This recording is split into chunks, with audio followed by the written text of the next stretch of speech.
celebro junto a nuestro entrevistado, el invitado de hoy, que ya lo anunciamos, el licenciado Alejandro Abreu, el secretario de Comunicación del Partido Revolucionario Dominicano. Está también nuestro compañero de trabajo, don Héctor Tinelli Nolasco. Buenos días. Pedro Marcha, comentando fuera del aire con Alejandro. Sí, pero recordemos los eventos. Mira, en la Guerra de la Restauración, hoy fue un día muy importante, porque el general Buceta, fíjate que en Santiago y en el Cibao Central dicen que es más malo que Buceta.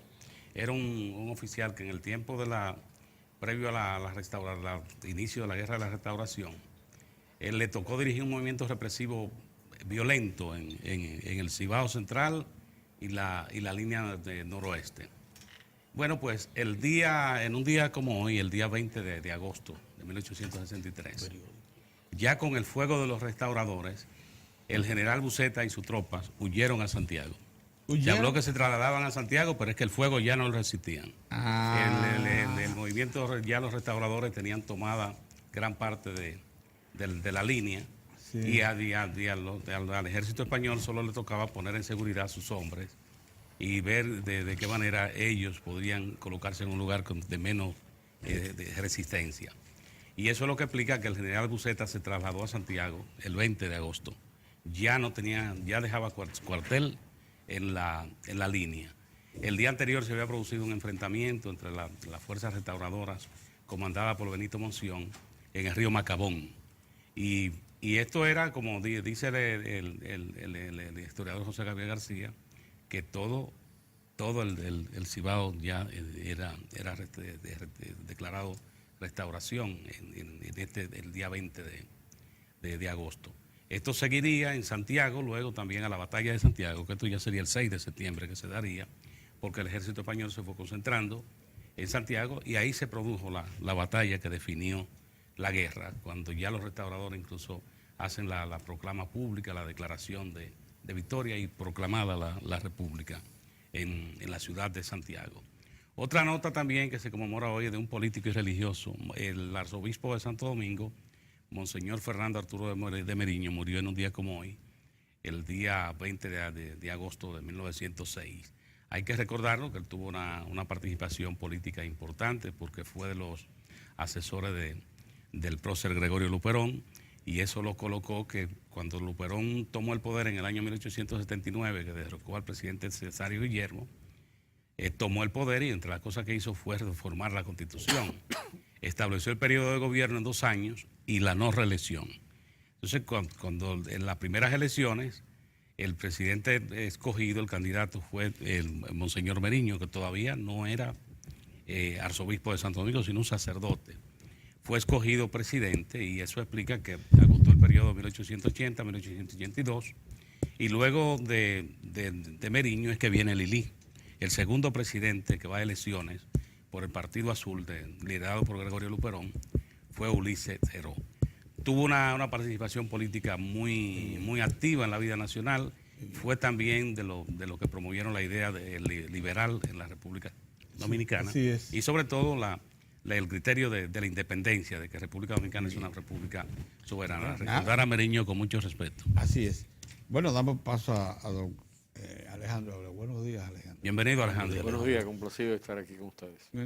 Mira, Alejandro, si algo nos motivó a invitarte hoy, es exactamente lo que dijo tu amigo Orión Mejía antes de marchar, que tú eres un político de profesión, incluso lo ejerce como académico también, das clases sobre eso y te has comportado como tal. Entonces, estos son momentos buenos para que el país conozca la visión de un político profesional acerca del momento económico, social e institucional que estamos viviendo. Para que no se cojan cuerpo esas versiones que nos quieren transmitir de que todo está perdido y que la institucionalidad está por el suelo. Óigame, que eso no es verdad. Por favor, haznos una especie de comparación del momento dominicano con el resto de América Latina, incluyendo las zonas más cercanas. Muchas gracias. Lo primero es que para poder lograr un enfoque justo, equilibrado, tenemos que verlo a la distancia. Y esa es la dificultad que tienen la mayoría de las personas, o una parte de las personas que reflexionan de manera espontánea, de manera, digamos, a partir de lo que está pasando en el día a día. Que no establecemos la distancia. Y es normal cuando tenemos temas que nos tocan. Entonces hablamos en función de la reacción. Fundamental, una buena parte del discurso de nosotros los dominicanos, tanto a nivel de los escenarios públicos como a nivel cotidiano de la calle, es hablar a partir de la emoción y de los sentimientos y de los intereses inmediatos de cada uno. Y para poder entender los procesos y lo que está pasando, tenemos que verlo más allá de eso. Obviamente tomamos en cuenta esos elementos, es normal, es lógico, todo el mundo lo hace, pero también tenemos que verlo de la perspectiva histórica, de la perspectiva internacional. Dos enfoques muy importantes. Lo internacional, ambos nos permiten la comparación. La única manera de aprender cosas es comparando, no hay otra. De hecho, la ciencia, todo el pensamiento que ha surgido y se ha desarrollado a través de miles de años, funciona en función de comparaciones. De hecho, tú lo que haces en laboratorios es comparar procesos, tú lo que haces en la experimentación es comparar procesos, tú lo que haces en los estudios de campo es comparar procesos, tú lo que haces a nivel conceptual, a nivel teórico es comparar cosas. O sea, hay que comparar y a partir de comparar tú estableces la característica intrínseca particular de cada hecho, o de cada fenómeno, o de cada realidad, en este caso de cada sociedad, de cada economía, de cada cultura, de cada estado. Entonces hay que ponerse un poco a la perspectiva, repito, histórica y a la perspectiva internacional. Entonces, en ese contexto, y quiero enmarcar lo que voy a decir con algo que dijo el presidente ayer, dos cosas que dijo el presidente ayer, que a mí me llaman la atención, que quizás no sean las más comentadas. Y es que él dijo que tenemos que prepararnos mejor para entender las cuestiones de Estado. Y curiosamente lo dijo en 3 oportunidades. Sí. Incluso el presidente, que es un hombre de vocación pragmática, de vocación de eficiencia, de resultados, hizo ahí una inferencia puramente conceptual, una reflexión. Dijo, tenemos que prepararnos en cuestiones de Estado. Para poder prepararnos en cuestiones de Estado, tenemos que verlo entonces en perspectiva histórica, en perspectiva internacional. Y puso el ejemplo de la economía. Habló del tema, por ejemplo, de la deuda y comparó lo que se paga, lo que ha pagado en 6 años en el tema de deuda, y lógicamente, aunque no hizo la comparación, deberíamos compararlo con lo que ha recibido en función de nuevos... Debió sí. De nuevo, sí. No hizo... Si lo hubiese comparado, sí. O sea, cuánto ha pagado, con cuánto... Seguro que mucho más se ha pagado que lo que se ha recibido. La sensación que tuvo, lo que él reflexionó, era que ha pagado más que lo que ha buscado. Que, por tanto, lo que está buscando es una forma de compensación para que sus gobiernos no se quedaran sin posibilidad de tomar una serie de iniciativas. O sea, él puso incluso un ejemplo, o sea, habló de la necesidad de prepararnos y habló incluso, fue muy directo y dijo, hay propuestas por ahí que son peligrosas porque no comprenden cómo funciona el Estado y cómo funciona la economía. Fue muy puntual. Incluso en la lógica también de que dijo, no me gusta la confrontación, cosa que es real, pero evidentemente ahí hizo una puntualización bastante importante. Y en la reflexión general, las informaciones, sobre todo los últimos 30 minutos de la exposición, a mí realmente me impresionó porque lo dedicó sistemáticamente a decir todo lo que ha hecho el gobierno y los esfuerzos que ha hecho el gobierno. Y además tuvo una nota de humildad histórica en esa parte, más allá de las palabras, como usó la palabra. Y fue cuando dijo, vendrá otro que lo hará mejor que yo. A mí me gustó mucho esa parte. Sí, claro. Yo cumplo mi papel, yo terminaré, incluso para aquellos que llevan notas, dijo, yo gobernaré 8 años, dijo en un momento, tengo 8 años para gobernar. O sea, asumió el compromiso que le toca ahora y dijo, otro tema lo hablamos luego.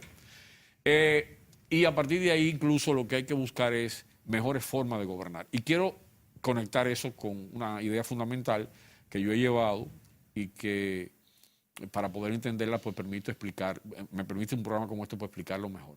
La República Dominicana está en el mejor momento de su historia. Y yo sé que para mucha gente escuchar esto le puede producir un efecto, una reacción. Incluso uno de los mejores representantes de la Marcha Verde, voy a citar el nombre directo, para que vean que estoy hablando con conocimiento de causa. Fue amigo de toda la vida, pero él tiene esa posición, cosa que le respeto. Horacio López de Santiago, que es uno de los coordinadores de la Marcha Verde de Santiago. Participó en un texto que fue publicado solamente en la prensa local de Santiago, en el diario tradicional, la más importante, La Información, que empezaba diciendo, la Marcha Verde es parte del desarrollo de la democracia dominicana. A mí me llamó mucho la atención esa frase y yo saludaba ese enfoque, esa interpretación, como una interpretación correcta. O sea, las personas suelen ver las cosas simplemente por el lado negativo. Sí. O sea, lo que hace la Marcha Verde, fuera de sus extremismos, que es la parte incluso en la que pierde autoridad y la personificación de un reclamo que debería responder a cuestiones más profundas, pero es una realidad. Eso es parte incluso de la nueva realidad que vive la sociedad dominicana. Pero si usted se va por el lado de la economía, pues el ejemplo sería mucho. Voy a poner uno incluso, yo que fui crítico de la inversión en el metro en el año 90, a partir del 96. Juzgándola que no era una prioridad en ese momento. Sin embargo, a la luz de 22 años, yo quiero que alguien me diga, que un dominicano me explique en forma racional, equilibrada, si ha sido conveniente o no para la población dominicana. Si ha contribuido al transporte, si ha abaratado el transporte, si ha desentado el transporte, si le ha dado mayores facilidades a la gente o no la inversión en el metro. Porque las cosas se ven a largo plazo. Todavía tú puedes seguir discutiendo la prioridad de las cosas, pero los resultados están ahí. Entonces, cuando tú valoras, repito, en la lógica histórica, en la lógica de comparación internacional y en la lógica a largo plazo, ¿qué es lo que tiene que hacer un estadista? Se ha explicado lo que es un estadista. Y la mejor versión es, estadista es el que gobierna para las generaciones del porvenir, para 1, 2, 3, 4 generaciones. Y el que no visualiza las cosas de esa manera, pues gobierna para lo inmediato. Hubo otra zona donde el presidente dijo, esos son enfoques de interés político. Y casi insinuó una posición, no lo dijo con estas palabras, que yo digo, que la oposición quiere posición. Él no lo dijo así, pero en realidad fue lo que insinuó. O sea, los que quieren es ponerse donde yo estoy. Y como quieren ponerse donde yo estoy, pues encuentran todo mal. Pero agregó una cosa muy importante, que yo he estado diciendo precisamente.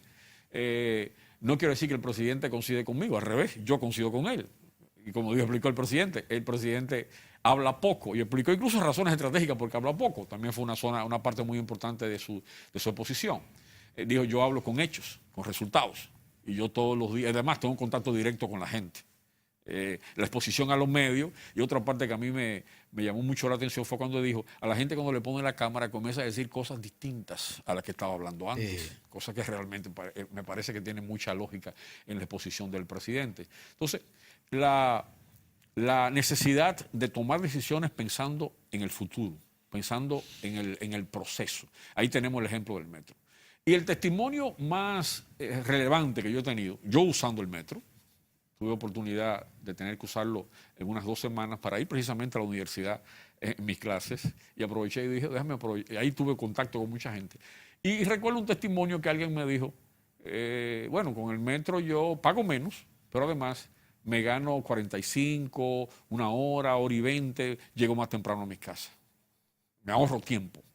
Que precisamente ahorrarse tiempo es ahorrarse vida, o es reinvertir la vida. Y dijo, yo puedo ver mi juego de béisbol, que no llegaba a tiempo, siempre me perdía los innings iniciales. Puedo cenar más temprano. Y además, fue una parte machista que dijo ahí, muy dominicana, dijo, además, estoy más pendiente a mi mujer. de que no vaya a hacer cosas. A mí me llamó mucho la atención, porque fue un testimonio muy sincero y franco y fuera de cosas que se van a publicar, pero le vi mucho valor. O sea, las personas, el que no usa el metro no puede entender la dimensión de lo que representa aquello. Y probablemente lo que más hablan en televisión y en radio son de las personas que no usan el metro. No, pero eso tú lo puedes escribir. Y menos el teleférico. Es más, mira, lo repelen. Entonces tú tienes el otro ejemplo del esfuerzo que se ha hecho en educación. Okay. Usted puede decir lo que falta. Yo creo que lo que falta es trabajar más en el método de la enseñanza, en la pedagogía, en la transmisión del mensaje. Pero lo que se ha hecho realmente es extraordinario. Y en la sociedad dominicana, igual ahora que hace 10 años que no existía esa iniciativa, obviamente que tiene otra implicación. Igual que las conexiones del tránsito, igual que una serie de inversiones fundamentales que se han hecho y el propio crecimiento de la economía, del cual de ustedes tres, Pedro Cava es el de mayor enfoque económico. La trascendencia del crecimiento económico es un elemento como difícil de medir y de cuantificar. Vimos, por ejemplo, las declaraciones, de llevarlo a la vida cotidiana de la gente. Vimos, porque la gente no valora lo que tiene, porque valora lo que no tiene. Esto es muy importante, voy a volver a esa idea. No valora lo que ya tiene. Por ejemplo, la cantidad dominicana que hoy tiene transporte personal, el presidente habló ayer precisamente de automóvil, la posibilidad de la gente accesar a ese tipo de medios. Y yo creo que ahí debió valorar más el medio público, que ahorra combustible, que ahorra contaminación, y que nosotros deberíamos, y que las sociedades de mayor nivel de desarrollo de nosotros pues combinan, usan el transporte personal ocasional, pero usan el medio público, porque el medio público tiene una serie de ventajas sobre el transporte personal y privado. Entonces, quiero retomar la idea de Pedro, pitcher internacional, dominicano, primer orden, Grandes Ligas, Pedro Martínez, cuando dijo que la economía dominicana tenga uno de sus momentos más difíciles, más parados. La verdad es que esta declaración de Pedro yo no la entendí. Alguien le quiso buscar una explicación diciendo que tenía que ver con el tema de la ley de lavado. No sé por qué hizo esa conexión, no sé por qué alguien hizo esa conexión. Quizás que las inversiones tienen que pasar por un proceso de mayor control en este momento, de mayor fiscalización. El propio presidente lo explicó en el día de ayer. Dijo un momento, a veces ni siquiera podemos tomar la iniciativa rápido por todo lo que las leyes que tenemos que cumplir. Exacto. La ley de compra y contrataciones detiene, desacelera los procesos incluso en las propias empresas. Y si tú no tienes un registro de proveedor, imagínate la de lavado, que es una de las más duras en la República, la versión República Dominicana. Esa declaración de Pedro no corresponde con los hechos cotidianos. De Pedro Martínez, sí. De Pedro Martínez. No corresponde con las condiciones cotidianas de lo que pasa en la sociedad dominicana. O sea, yo recuerdo un momento que estuve visitando España hace unos años y veía los carros que circulaban. Y, yo decía, bueno, y comparaba con los carros dominicanos. Evidentemente es otro contexto. Es otro contexto. O sea, voy a poner otro ejemplo. Cuando yo conozco muy bien la formación de los barrios de Herrera, porque empecé trabajos sociales, comunitarios y políticos hace unas cuantas décadas, y el abanico de Herrera. Yo recuerdo muy bien las primeras miradas mías hacia el abanico de Herrera. Todo era cartón, piedra, como le decían. Así eran plywood y las casas todas de zinc. Ojalá. Ahora miro el mismo abanico de Herrera y las casas 2 plantas, 3 plantas. 4 plantas. Concreto, Increíble. block. Entonces, claro. Pues mira, una urbanización organizada con puerta de entrada y control, vi yo en el abanico, pero grande. Sí. Entonces, las personas cuando tienen algo, cuando alcanzan algo, están concentradas en lo que les falta. Y eso es lo que pasa en la sociedad dominicana. Porque cuando nos faltan muchas cosas, y el presidente también lo dijo ayer, el presidente dijo ayer, uno de los problemas principales es aquellos que están en ese tránsito de la pobreza, la clase media, que quieren entrar a la clase media pero todavía no han entrado, y es un grupo muy importante de la sociedad dominicana, y hay que buscar políticas públicas para garantizar que la clase media continúe creciendo. ¿Qué es lo que sucede? Que cuando la gente le pone piso de cemento a su casa, está pensando ya en un mueble. Entonces, cada vez que tú logras algo, estás pensando en lo que no tienes. Si tú juzgas desde ese punto de vista la economía dominicana y el desarrollo y el crecimiento, evidentemente que a la economía dominicana le faltan muchísimas cosas.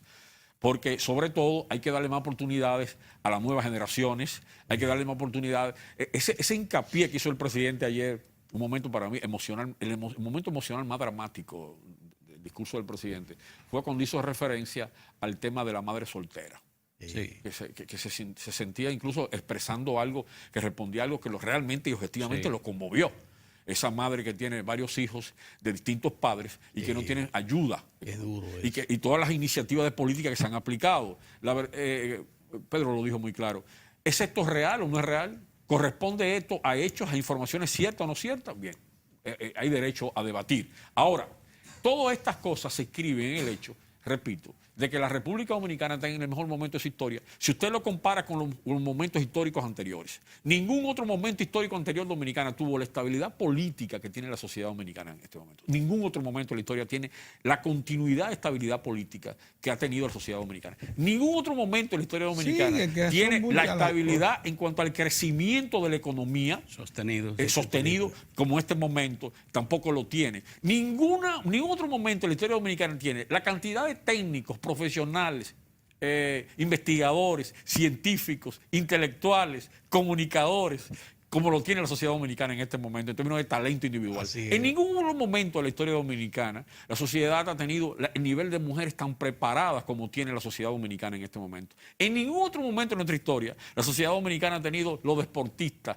los atletas, ni ha tenido la capacidad competitiva que tenemos hoy día, incluyendo en el deporte. Nunca antes la sociedad dominicana ha tenido la cantidad de contrataciones de profesionales del deporte produciendo y trayendo miles de millones de dólares a la sociedad dominicana. Entidades Nunca de estudio de primer nivel, CINTES de primer nivel, y eso Camaima también, ¿eh? Nunca antes la sociedad dominicana ha tenido la cantidad de artistas, la cantidad de modistas, la cosa que no se ven, la cantidad de cocineros, de chefs, de programa estelar ahora mismo que se está presentando en los medios. Acá. La sociedad dominicana nunca ha tenido, la sociedad dominicana nunca ha tenido antes en la historia el impacto de la migración dominicana en el exterior y la generación de riqueza que generan los dominicanos en Estados Unidos, en Europa y todas partes del mundo. Nunca antes la sociedad dominicana ha tenido las oportunidades que tiene en este momento. Lo que pasa es, repito, que es normal, que es natural, sobre todo después de siglos de carencias, que tú hagas hincapié en lo que falta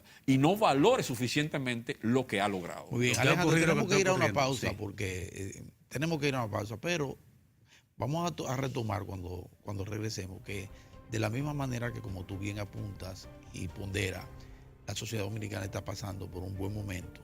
De esa misma manera hay que decir que el Partido Revolucionario Dominicano está pasando también por un buen momento, de acuerdo a la última encuesta que coloca a don Miguel Vargas Maldonado entre los primeros 6 líderes mejor valorados de la República Dominicana. Eso no se veía desde hace un tiempo, porque Miguel andaba muy mal. Así que vamos a hablar de eso cuando regresemos de la pausa.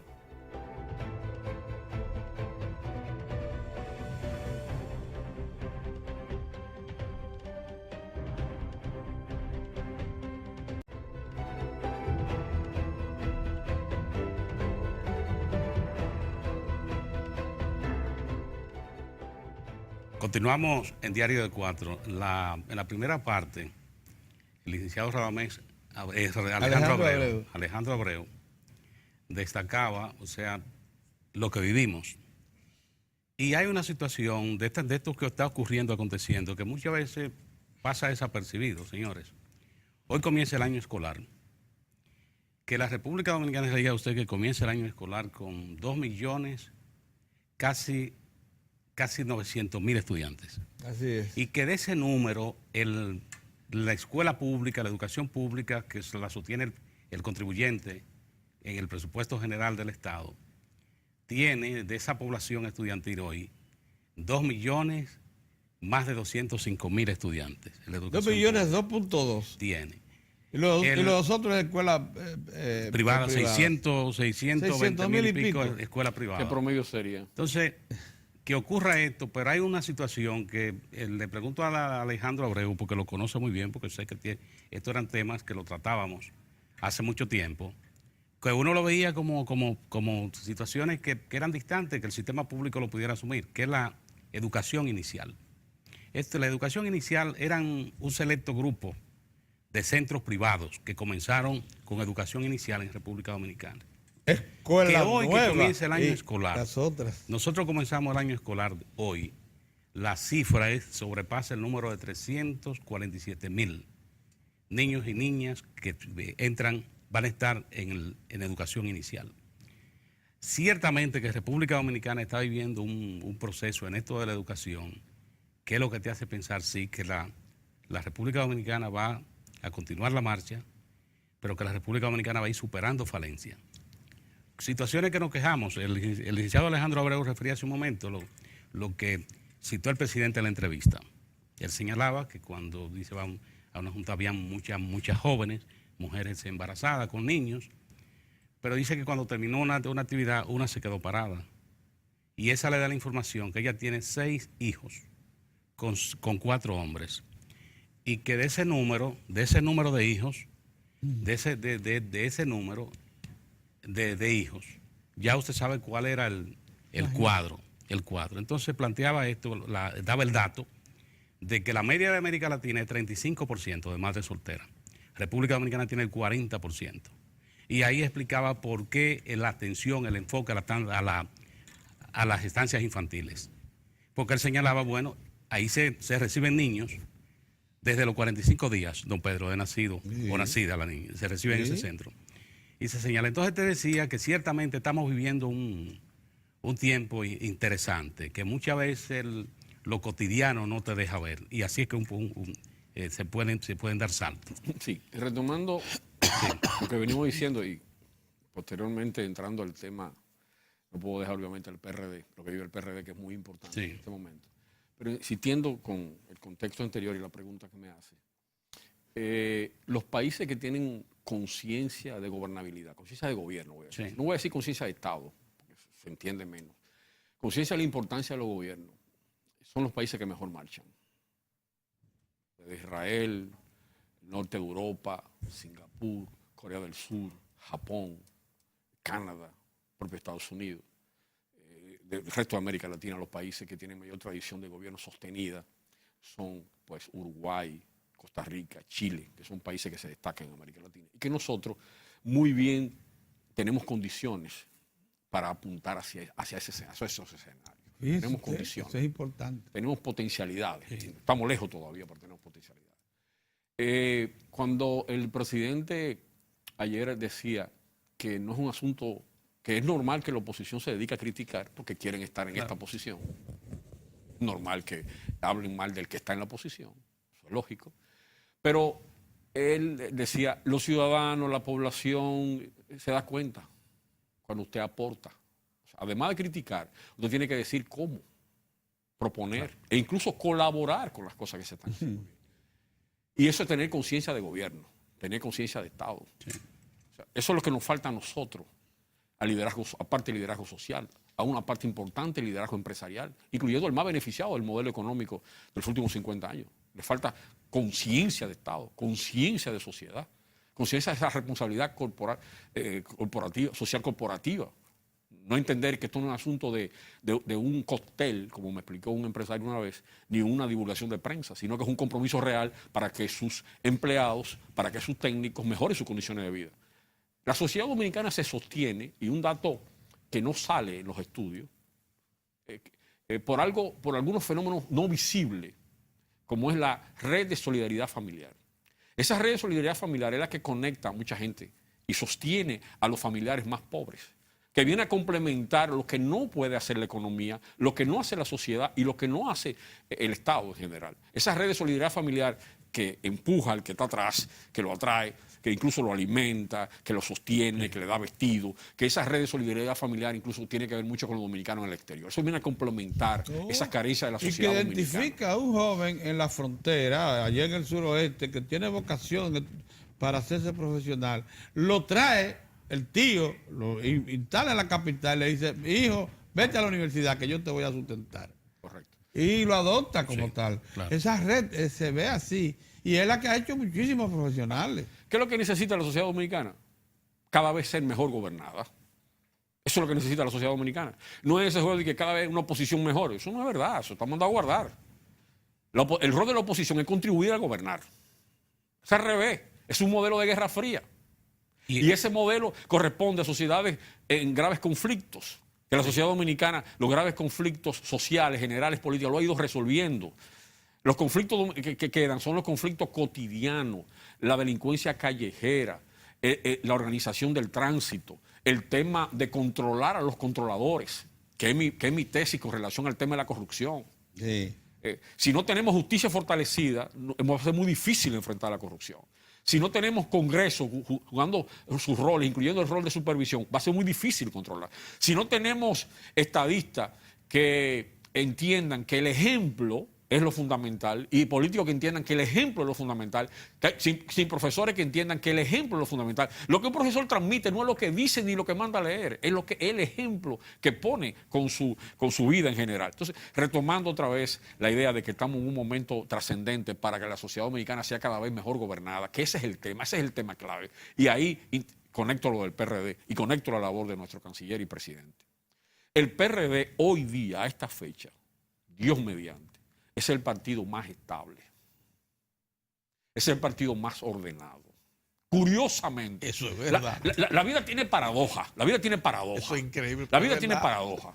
el decano de la política, el partido que se ha visto en más crisis internas históricamente, ¿cierto? Todo eso es real. El partido de más divisiones, todo eso es real. El partido del cual han salido más otros partidos, todo eso es real. El partido donde más tenemos personas polémicas al interno y que más hemos discutido, incluyendo que yo en un momento determinado he sido parte de esas discusiones. El partido de más grupos internos, pero el partido en este momento que está dirigido de manera más estable, de manera más sopesada, de manera más equilibrada, de manera más ordenada. Es el Partido Revolucionario Dominicano. Precisamente porque sin orden no hay gobierno. Por eso, en sociedades como la nuestra, que tiene una herencia cimarrona, una herencia de protesta, una herencia de conciencia de esclavo, de conciencia de protesta, porque no hemos construido en base a la protesta. Sí, la un partido donde la cultura se contribuyó a resistencia. Le resistimos a los ingleses, le resistimos a los franceses, le resistimos a los españoles, le resistimos a los haitianos y, por cierto, a todos los derrotamos. Cosa que los dominicanos, incluso militarmente, cosa que los dominicanos no perciben la dimensión de la heroicidad del propio pueblo dominicano.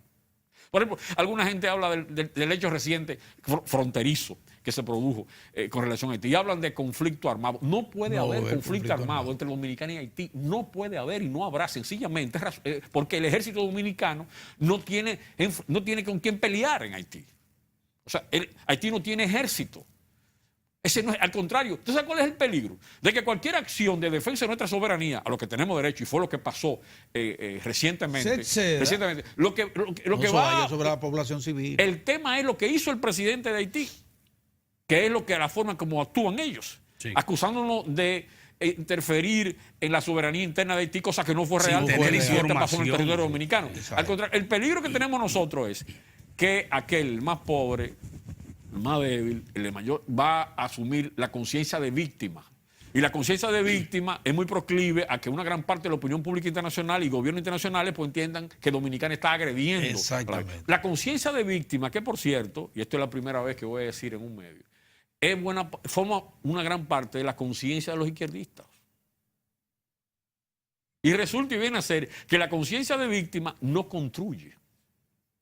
Es resistencia. Entonces, ya es hora de que la República Dominicana pase esa página, termine la idea de la resistencia y se concentre en gobernar la República Dominicana. Eso es lo que necesita la sociedad dominicana. El estancamiento de la izquierda, eso que está mencionando. ¿Cuál es el estancamiento? Y que se vea coalición de la izquierda. Porque tal como dice, la conciencia de víctima que se ha asumido y que es lo que se reivindica, le ha impedido crecer a la izquierda. Si nada más fuera estancamiento, pero yo creo que es un poquito más de ahí. Por ejemplo, con relación al caso de Brecht y el caso de corrupción. Y que por primera vez en la sociedad dominicana se lleva a debate el patrimonio de las personas. No percibimos la implicación que eso tiene para la política dominicana, para la vida social, para la vida pública. Los patrimonios de las personas que ocupan espacios públicos, incluyendo el empresariado, por primera vez son cuestionados. El sometimiento que algunos reducen y dicen que no sirve para nada, que no tiene ninguna importancia, como el caso de Brecht, tiene un ingrediente, una importancia extraordinaria, y es que por primera vez en la sociedad dominicana, si hay otros me lo explican, se somete el tema de patrimonio. O sea, es decir, que usted demuestre cómo tiene lo que tiene. Y si lo que usted tiene no hay algún procedimiento que viola la ley, la Constitución, o que usted ha usado fondos públicos para manejarlo privado. Esa es la primera vez. Eso es parte del momentum que vive la sociedad dominicana, que no tiene comparación con ningún otro. Que ayer precisamente destacaba el presidente ese. Dice, bueno, nosotros hemos llevado el funcionario que hemos atrapado en una situación, ¿verdad? Si no tenemos las pruebas, lo destituimos, lo sacamos, porque no tenemos la prueba. Ahora, cuando tenemos la prueba, lo destituimos y lo sometemos a la justicia. Pero hasta ahí puedo llegar yo. Está el sistema de lo justicia. Someto a la justicia, pero hasta ahí puedo llegar, porque no puedo llegar más allá. No puede intervenir el sistema. Y es verdad que en todos los casos hay gente que ha sido sometida o sacada fuera del gobierno, ¿verdad? Sin conciencia de orden, sin conciencia de gobernabilidad, sin conciencia de Estado, no se va a resolver el problema del tránsito. Recientemente, ayer iba una persona delante de nosotros, por cierto, un hombre maduro, un hombre maduro, como nosotros, y baja el vidrio de su vehículo en una calle y tira basura hacia afuera. Va comiendo algo. Usted va a decir eso es culpa del presidente, eso es culpa de los políticos, eso es culpa de todos nosotros. O sea, es sentir que cuando usted echa basura en la calle, a usted le tiene que doler. Sí. Es sentir una noción de orden, de limpieza, de disciplina. Y para eso eso tiene que salir de cada uno de nosotros, para que nos duele el país, para que nos duele el país. Pero desde que usted cree, otra cosa importante, que porque usted está marchando un día a la semana o un día cada 3 meses, usted es el más honesto porque usted marcha. Y que los otros que no están marchando no son honestos. La honestidad se mide cada día que usted sale de su casa. La marcha verdadera por la justicia, por los derechos, por el orden, es la que usted hace cuando usted llega a su trabajo. Ahí es donde usted tiene que combatir la resistencia a no corromperse. Ahí es donde usted tiene que demostrar realmente si a usted le importa la legalidad de un país, si le importan los principios. Es en la vida cotidiana. Se ha dicho que el gran elemento para el reposicionamiento del Partido Revolucionario Dominicano como partido, dentro del sistema de partido, que la más reciente encuesta lo coloca, insisto, como el sexto, de los primeros 6 dirigentes políticos del país mejor valorados, está Miguel Vargas Maldonado. Y eso me llama la atención. Mucha gente lo atribuye a su desempeño, que realmente ha sido un excelente desempeño el de Miguel Vargas en la Cancillería, pero debe haber algo más para que se esté colocando a ese nivel. Sí, lo que estoy diciendo lo voy a conectar ahora, que para mí es el elemento Te quedan 2 minutos. El elemento que explica eso. En realidad no es el sexto, es el tercero, si lo analizamos de partido. Porque hay 3 de un mismo partido, hay 2 de un mismo partido, entonces tendrían que coger cada partido uno y Miguel entraría como tercero en este posicionamiento, si lo analizamos en la lógica del partido. Pero además, la explicación por esa revaloración es por la madurez, por el equilibrio, por lo sopesado, por lo eficiente, por lo eficaz, por lo gerente, por lo maduro, por no ser confrontacional, por lo constructivo, por concentrarse en la parte positiva que hace el presidente del partido, Miguel Vargas, y canciller de la República. Ese es el papel. La persona valora eso, porque la persona lo que quiere, e incluso algunos ni cuenta se dan, que lo que quieren es orden. La persona no entiende que necesita orden para poder crecer, para poder realizar sus sueños, para poder ir a bailar a la esquina. Necesita estabilidad, necesita control de la delincuencia, un tema grave que hay que afrontar más profundamente. Necesita que los fondos públicos se ejerzan para lo que son. Necesita hacer esa marcha cotidiana por la legalidad, por el orden, por el desarrollo, por el bienestar, por el crecimiento, por la justicia. Cada vez que usted prende su vehículo o cada día que usted toma su motoconcho, ahí es donde se mide quién es quién, ahí es donde se valora. Y creo que el PRD y Miguel Vargas, su trayectoria, esta semana vamos a tener cosas importantes. Se van a presentar la memoria de su rol en Cancillería y otras actividades que podrán aquilatar. Pero el papel de Miguel ha sido fundamental para la vigencia del PRD en este momento y la estabilidad que tiene el PRD en este momento. El rol de él es clave, la personalidad de él es clave, la confianza que él irradia es clave en los sectores que tienen intereses en juego. Y hay una serie de iniciativas que el PRD tiene en marcha que se van a ver en los próximos días, que van a demostrar que el PRD no solo es el partido más ordenado, el más estable, el más maduro, el más equilibrado, el que se está preparando para hacer más propuestas de gobernabilidad, para mejorar aún más la gobernabilidad, sino que es el partido que más está creciendo, lo dicen los números. Y el partido está por encima de 2 dígitos como partido. Y el partido está en una franca ofensiva de crecimiento. Por encima de 2 dígitos ya hace meses, hace semanas. Por encima de 2 dígitos. 2 dígitos sobre sobre 10%. Está hablando sobre 10. Sobre 10. Eso indican nuestros datos. Sí, claro. Así es. Eso hay que chequearlo, sí. Así es. Sí. Y los próximos estudios que se van a hacer lo van a ir demostrando. Mira una cosa, y en materia de lo que es ya el partido, el asunto de los locales, he oído mucho a mi buen amigo Guido Gómez Mazar, dentro de su cuestionamiento, hablar de que no hay un solo local, los locales están prácticamente cerrados en todas partes y no hay activismo, o sea, está acéfalo prácticamente. De esos críticos, las 2 cosas que más me gustan es cuando hablan de los locales y cuando hablan de los manejos de los fondos. Ajá, sí, por ejemplo, pero son desequilibrados, como suelen ser, no equilibrados en el análisis, como suelen ser los que se colocan en el lado del vaso medio vacío. El local que tiene el partido en San Pedro de Macorís nunca lo había tenido ningún partido en San Pedro de Macorís. Nuevo, recién construido. Sí. El local que tiene el partido en la provincia de Peravia, en Baní especialmente, nunca lo había tenido ningún partido. O sea, es cierto que hay locales deteriorados, es cierto que hay que mejorarlo. Pero eso le pasa a todos los partidos. Incluso que lo identifiquen, a mí me agrada esa parte. A mí me parece eso una contribución. Eso es una contribución. De ahí a los otros juicios, a los otros valores, a esa lógica de solo resaltar el vaso medio vacío, evidentemente que eso es inútil. Y óigalo usted, dominicanos y dominicanas que me ven. piense en su pareja, piense en sus hijos, piense cómo los hijos lo ven a ustedes, sus empleados. Si nada más ven la lógica de lo que está mal, no va a construir. Así es. No van a ser personas proactivas. Así Se es. construye sobre lo ya construido. Qué Se buen construye mensaje. sobre lo ya construido, sino que lo que queremos es destruir. Y entonces Alejandro, está te peor. agradecemos Muchas mucho gracias, ese mensaje, de Alejandro. verdad. Siempre Era, está era está necesario. juicioso, carajo. Y un Gracias, día de hoy, Alejandro un día Abreu. como hoy, en que debemos ya proyectar nuestro presente y futuro, aterrizar. Aterrizar. Así que nosotros también, supongo que ustedes Muchas lo gracias, agradecen. Alejandro. Ustedes decíamos algo fuera del aire, Pedro, de una importancia extraordinaria. Por ejemplo, nosotros podemos tener deuda en este momento. Sí. Pero nosotros no analizamos la economía en función de nuestro bolsillo. No, si lo Estamos analizando la economía en si lo función de la particularizan, realidad no lo va a de lo que entender. pasa en la Nos sociedad. declaramos en quiebra. Claro, diferente, son cosas Si distintas. lo particulariza, Muchas nunca lo va a gracias. entender. Señores, Gracias a Dios ustedes. mediante Nos vemos. mañana. Nos Nos vemos vemos. Bye.